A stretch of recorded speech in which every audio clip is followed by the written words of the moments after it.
नमस्ते, मैं चंद्रभूषण। इस वर्ल्ड कप में हमने देखा कि अफगानिस्तान ने पाकिस्तान को हरा दिया और उसके बाद बेहद ही अधिक माने जश्न का माहौल चला। जो केवल क्रिकेट देखते हैं या पाकिस्तान और अफगानिस्तान के बीच का संबंध नहीं जानते हैं, उनके लिए एक नॉर्मल क्रिकेट मैच होगा। लेकिन वो तब भी उत्साहित ये सोच कर रहे होंगे कि हाँ चलो, एक अफगानिस्तान एक कमज़ोर टीम थी, उसने पाकिस्तान जैसे एक मजबूत टीम को हरा दिया।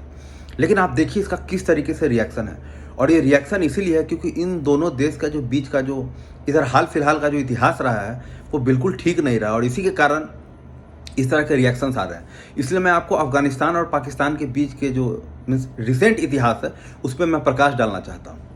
जब भी बात करें अफगानिस्तान और पाकिस्तान का, तो आज से अगर आप 30 साल पहले चले जाएं तब तक इन लोगों के बीच संबंध सामान्य ही थे। अफगानिस्तान का पाकिस्तान से भी दोस्ती था क्योंकि वो भी मुस्लिम कंट्री है, वो भी मुस्लिम कंट्री है, और अफगानिस्तान का हिंदुस्तान से भी अच्छा संबंध था। बात शुरू होता है 1979 में, जब पूर्व का जो सोवियत संघ है यूएसएसआर, उसने अफगानिस्तान पे हमला कर दिया था। आप जानते हैं ये लड़ाई लगभग 10 साल तक चला। बाद में सोवियत संघ को हार का सामना करना पड़ा और उन्हें अफगानिस्तान छोड़कर जाना पड़ा। इस समय जो भी मुजाहिदीन जो कि अफगानिस्तान में लड़ रहे थे सोवियत संघ के खिलाफ, उसको पाकिस्तान ने बहुत मदद प्रोवाइड किया, चाहे वो पैसे से हो, चाहे वो इंटेलिजेंस इनपुट से हो। और जो पाकिस्तान की जो आईएसआई है उसने उनको बहुत ही मदद प्रोवाइड की। उसके बाद क्या हुआ कि बाद में वहाँ पे तालिबान का गठन हो जाता है और 1996 में तालिबान का काबुल पे कब्जा हो जाता है।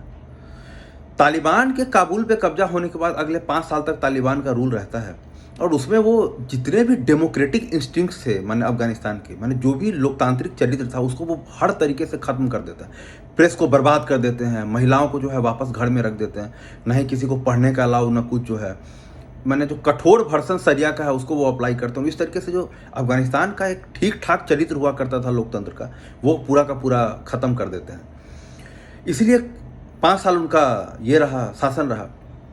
तब भी कई अफगान का ये मानना था कि ये जो तालिबान को फलने फूलने में जो मदद किया है वो पाकिस्तान किया है, उसका आईएसआई किया है, और उसी के कारण उनके देश का इतना बुरा हाल हुआ कि एक ठीक ठाक देश जो आगे बढ़ रहा था, आर्थिक हालात में भी ठीक था और सोशली सामाजिक रूप से भी जो प्रगति कर रहा था, उसका इतना बुरा हाल हो गया। इसीलिए वो लोग कई बार पाकिस्तान को बहुत कोसते थे।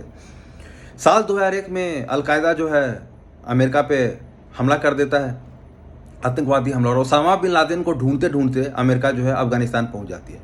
वहाँ पे वो तालिबान के सरकार को उखाड़ फेंकती है और चेयरमैन हामिद करजई के नेतृत्व में वहाँ पे सरकार गठन करती है।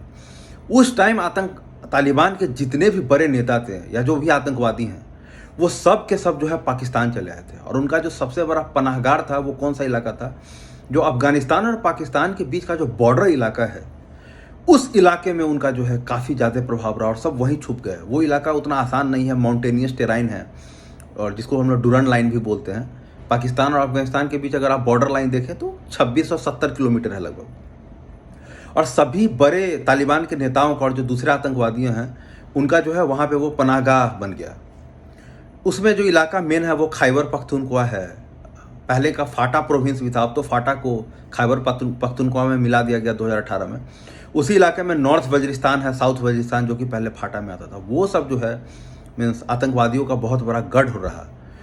और क्या हुआ कि 7 साल 8 साल बाद जैसे जैसे अमेरिका का प्रेशर थोड़ा कम पड़ता गया अफगानिस्तान पे, ये वापस जो है अफगानिस्तान में चलते गए। और इसके बाद क्या हुआ कि फाइनली हमने देखा कि 2021 में क्या हुआ कि 15 अगस्त को वापस से तालिबान ने अफगानिस्तान पर कब्जा कर लिया। फिर से वही लोगों का भाग दौड़, वही लोगों का पलायन। 1 लाख से अधिक आदमी तो अमेरिका में जाके रुके, कुछ जर्मनी चले गए। लगभग 17 लाख अफगान रिफ्यूजी पाकिस्तान में हैं, और उनको सरकार ने वहाँ कहा है कि 1 तारीख तक माने 1 नवंबर तक उनको छोड़ के चला जाना चाहिए, क्योंकि हम आपको प्रोवाइड नहीं कर सकते, क्योंकि पाकिस्तान की आर्थिक हालत खुद ही ठीक नहीं है। उसके बाद क्या हुआ कि जब 2001 में उतने सारे तालिबान के जो आतंकवादी लोग हैं, मैं बार बार आतंकवादी का इसलिए प्रयोग कर रहा हूँ क्योंकि अब तो खैर तालिबान गवर्नमेंट है, लेकिन उनको जो सपोर्ट करने वाले जो आतंकवादी लोग थे वो लोग जब आ गए, तो वो क्या हुआ कि पाकिस्तान के भी कुछ इलाके में, जैसे खैबर पख्तूनख्वा हो गया या जैसे पेशावर हो गया, ये सब इलाके में उनका बहुत संगठन मजबूत हो गया। और वहाँ पे साल 2007 में तहरीक-ए-तालिबान पाकिस्तान का फॉर्मेशन हुआ। कई सारे छोटे मोटे आतंकवादी ग्रुप मिलकर टीटीपी का फॉर्मेशन किया। उसके फाउंडर का नाम था बैतुल्ला मसूद। आप इमेजिन कर सकते हैं कि वो इतना घातक था कि तब से लेकर साल 2013 तक लगभग वो हर साल 7500 से अधिक लोगों को मार रहा था, 7500, माने जिसमें सिविलियंस भी थे, जिसमें आर्मी भी थे, और कैजुअलिटी इतने अधिक स्तर पे जाके बढ़ गई थी। तो उसके बाद क्या हुआ कि 2014 में आखिरकार जो है पाकिस्तान मिलिट्री को परेशान होकर जर्ब अज़म नाम का एक ये चलाना पड़ा, और उसमें उनका दावा है कि उन्होंने लगभग 800 से अधिक ठिकानों को ख़त्म किया तहरीक तालिबान पाकिस्तान का, और 3000 से ज़्यादा आतंकवादियों को मारा। इसी संगठन ने उसका भी हमला किया था जब वो जिस स्कूल में पाकिस्तान मिलिट्री के जो बच्चे लोग पढ़ते थे वहाँ पे इसने भी हमला किया था। तो कहने का मतलब क्या है कि अब ये मामला जो है इनके हाथ से निकल चुका है, क्योंकि ये संगठन उतना ताकतवर हो गया है कि पहले तो वो खैबर पख्तूनख्वा इस सब इलाके में, जो पूर्व का फाटा प्रोविंस है, उन सब इलाकों में भी वो सक्रिय था, लेकिन अब तो वो कराची में हमला कर देता है। कराची वहाँ का एक बहुत बड़ा फाइनेंशियल सेंटर है पाकिस्तान का, और वो भी वो लोग पुलिस स्टेशन पे हमला कर देते हैं। मतलब उनका कहने का ये मतलब है कि हम देखिए, जब हम पुलिस पे आक्रमण कर सकते हैं तो बाकी तो हम किसी भी इस्टेब्लिशमेंट पे आक्रमण कर सकते हैं। अंग्रेजी में कहते हैं कि वी आर दिस क्लोज, हम इतने करीब आपके आके पहुंच चुके हैं। 2022 में तो तहरीक तालिबान पाकिस्तान ने घोषणा कर दिया था कि हम ऑल आउट असॉल्ट करेंगे पाकिस्तान मिलिट्री पे। फिर जो है पाकिस्तान मिलिट्री ने जो है, इसलिए उन लोग को कमज़ोर करने के लिए कभी कभी Pakistan military cross border strike भी करती रहती है। वो अफगानिस्तान में चली गई थी 2022 में, और लगभग वहाँ से उन्होंने कुछ आतंकवादियों को मारा। इधर तालिबान ने ये दिखाने के लिए कि हम भी हैं आपके साथ, क्योंकि तालिबान पे बार बार ये कहा जा रहा है कि आप जो ये तहरीक तालिबान पाकिस्तान है, जो कि आपका भाई है, पाकिस्तानी भाई, आप उसके लिए कुछ नहीं कर रहे हैं, और आप ही के पनाहगार के कारण जो है वो लोग इतना अधिक ताकतवर हो गए हैं। तो उसने भी कुछ लोगों को गिरफ्तार किया।